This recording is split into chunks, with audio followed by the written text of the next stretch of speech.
¿Qué tal? ¿Cómo están amigos y amigas de esta comunidad? Como siempre un gusto, como siempre un verdadero placer.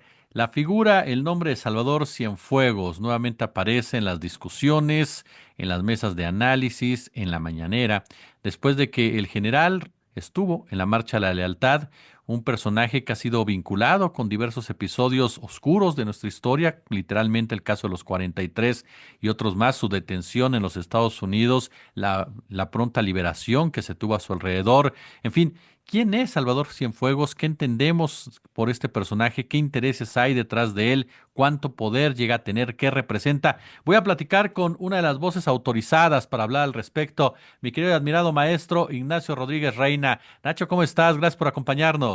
Jesús, encantado aquí de platicar un poquito sobre este tema que nos estás proponiendo.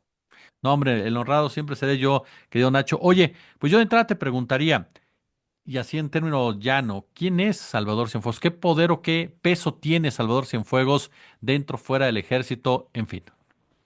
Mira, bueno, yo creo que hay que empezar diciendo que Salvador Cienfuegos es un general de división, que es el rango que se les otorga cuando ocupan la titularidad de la Secretaría de la Defensa, ¿no?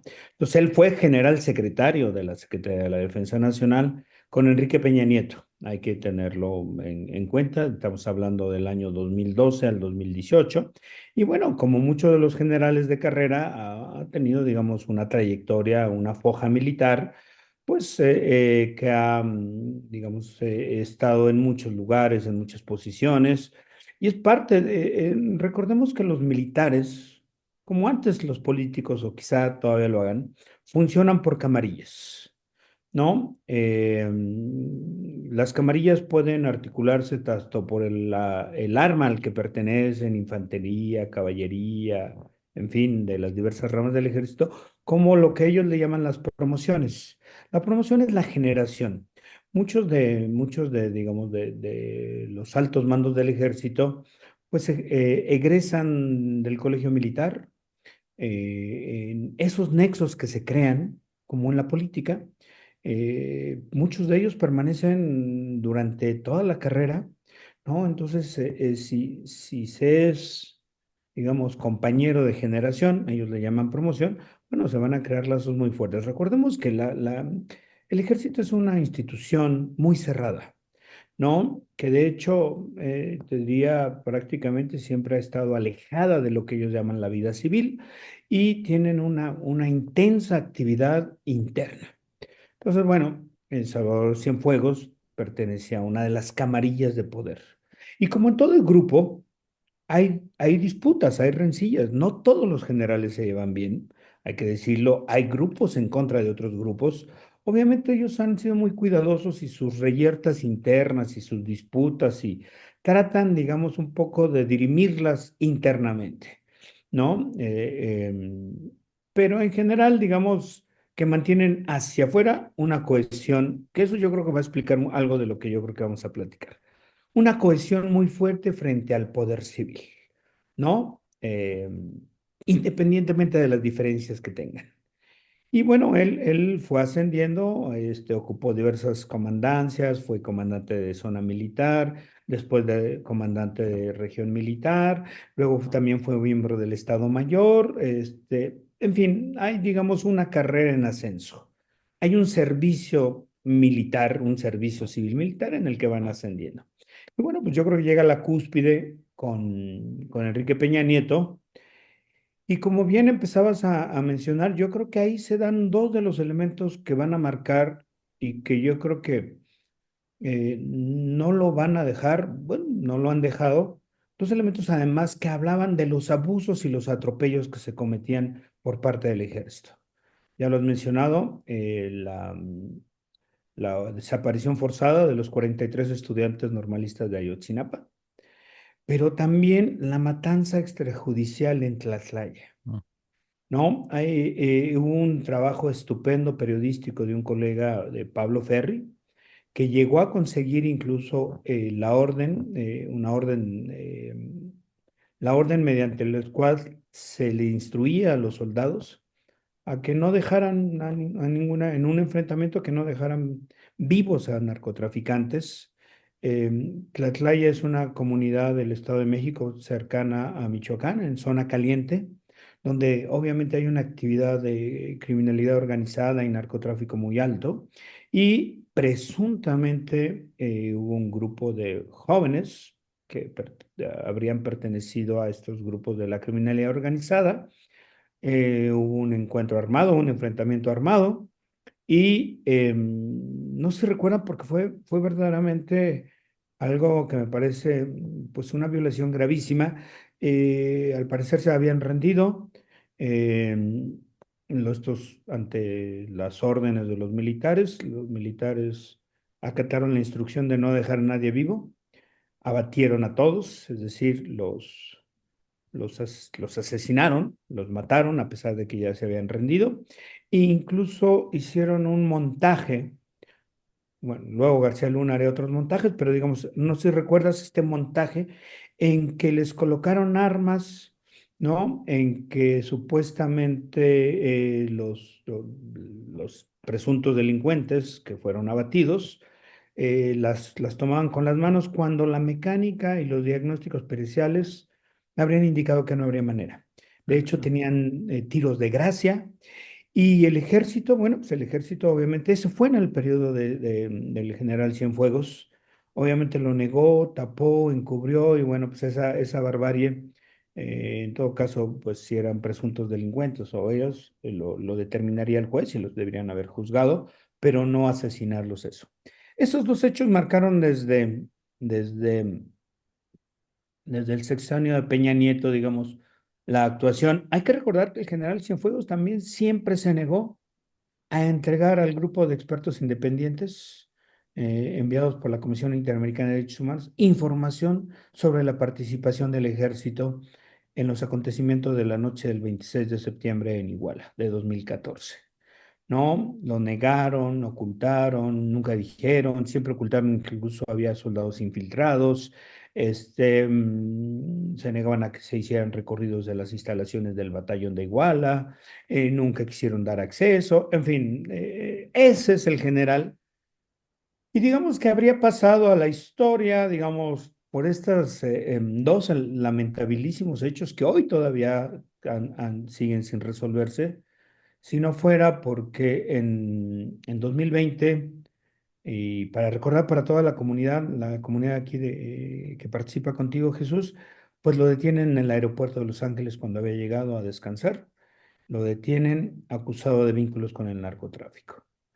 Hay que recordar que, bueno, pues ahorita platicamos en un poquito más extenso, ahí, pero bueno, ese es el general Cienfuegos que ayer apareció nuevamente en la Marcha de Lealtad en su calidad, como lo explicó la presidenta Claudia Sheinbaum, de exdirector del Colegio Militar, porque también fue director del Colegio Militar, tiene una larga foja de servicio militar.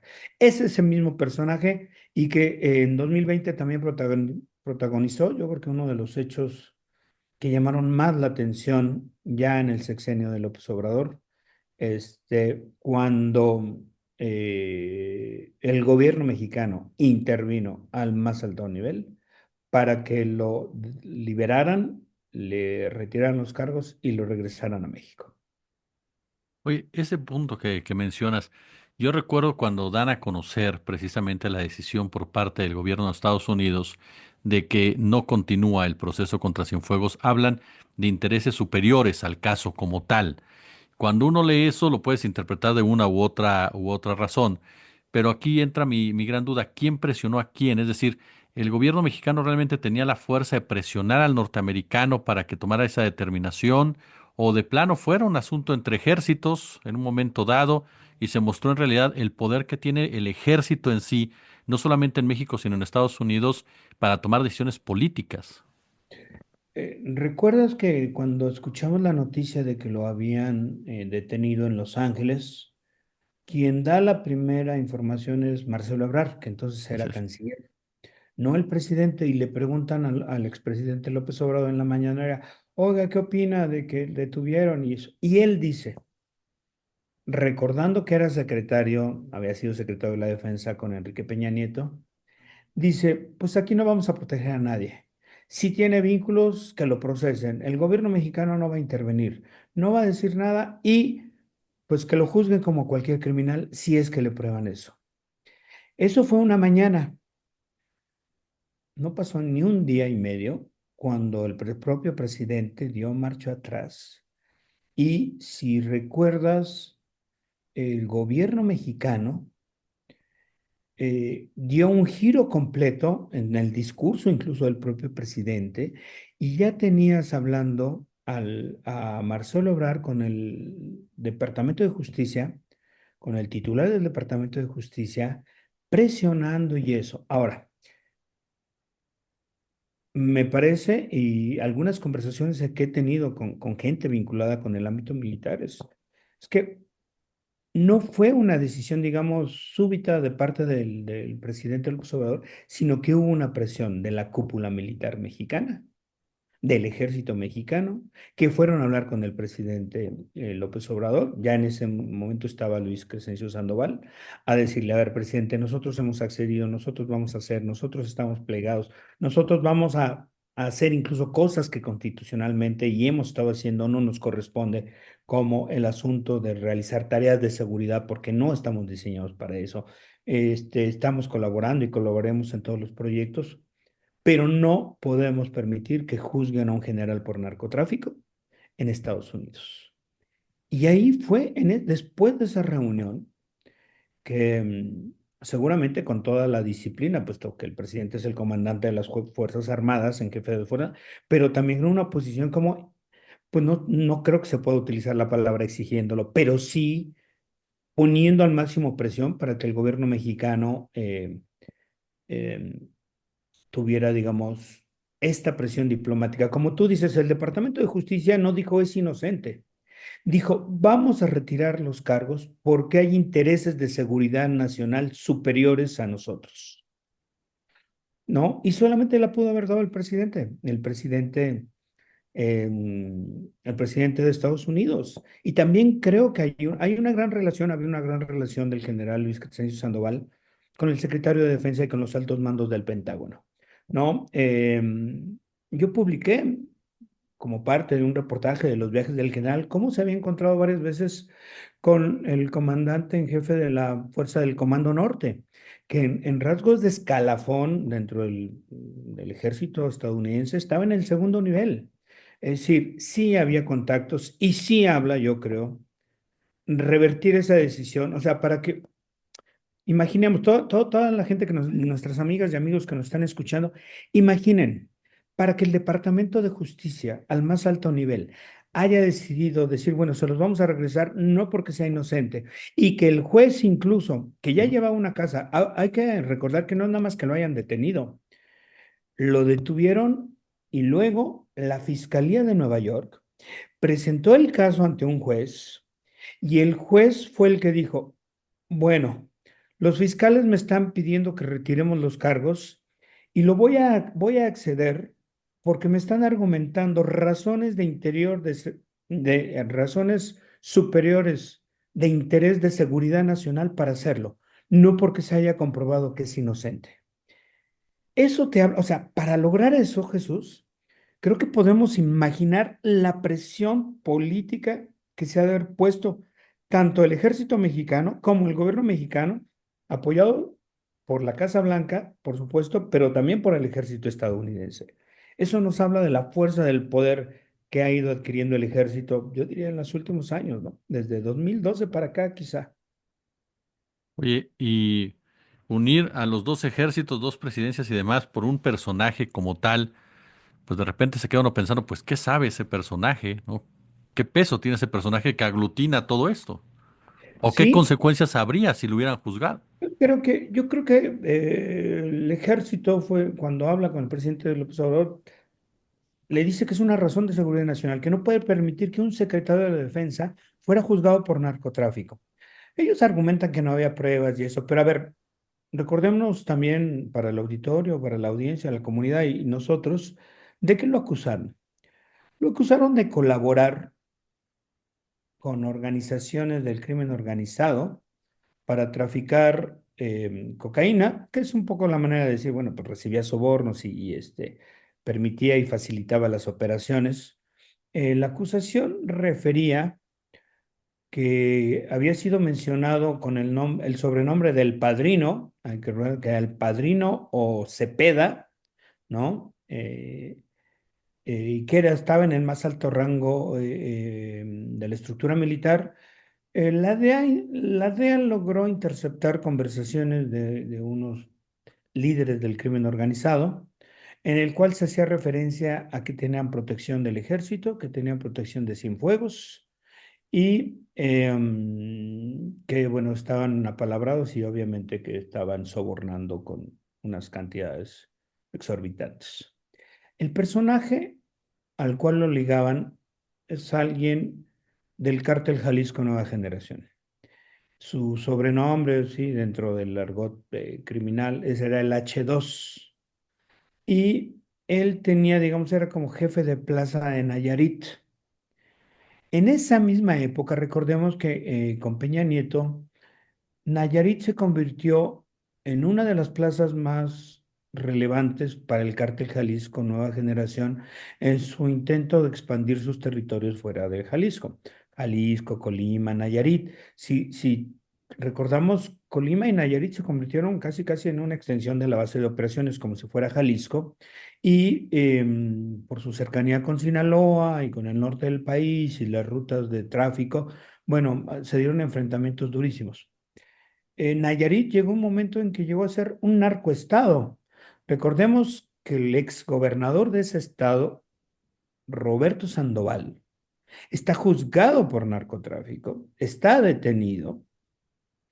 No recuerdo, y la verdad se me escapa el dato de memoria, si está incluso extraditado a Estados Unidos, pero alguien más, su fiscal, su procurador, ahí en Nayarit, era un tipo que le llamaban el Diablo Beita, Ujú. que las narraciones de las atrocidades que cometía y sus vínculos con el crimen organizado son verdaderamente escalofriantes. Cómo asesinaba, cómo robaba, cómo se apropiaba de ranchos, cómo mandaba a ejecutar. Es decir, es un relato verdaderamente escalofriante. Estamos hablando del sexenio de Peña Nieto, en el que el cártel Jalisco Nueva Generación empieza a adquirir un poderío, y creo que es importante que lo tengamos para rivalizar contra el cártel de Sinaloa, que había sido protegido en el gobierno de Felipe Calderón por García Luna, ¿no?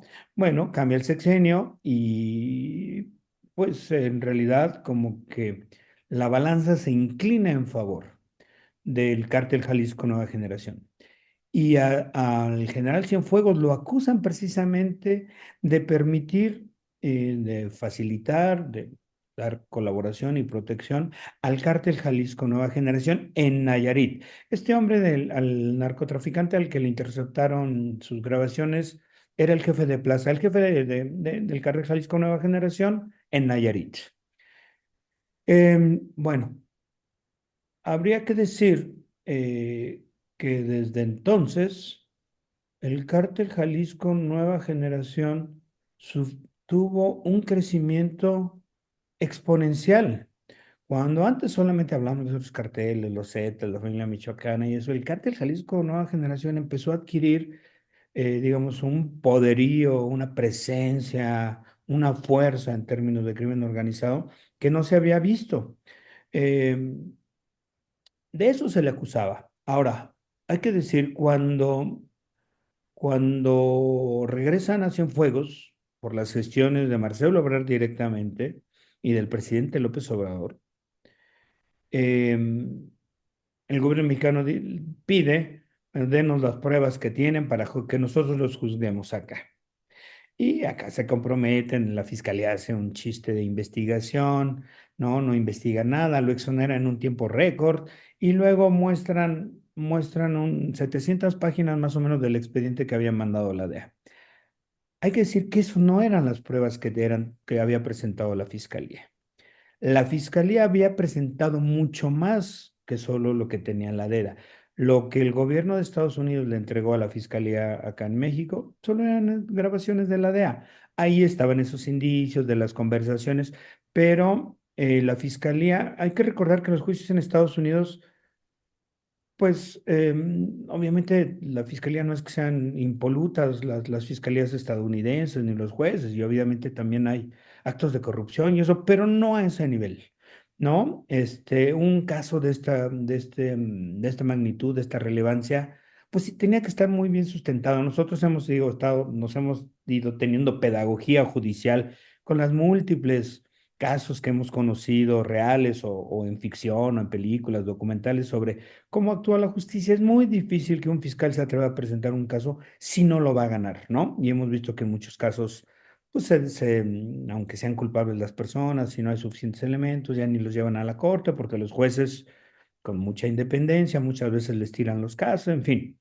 Lo que se conoció fue una parte y después lo declararon así. Recuerdo un reportaje de ProPublica y de algún otro medio estadounidense importante en que pues la gente decía, bueno, ya no tenía mucho caso, la verdad es que se les entregaron esas grabaciones, pero no les entregamos las otras pruebas porque la verdad pues solamente las iban a desestimar y no queríamos que supieran todo lo que teníamos.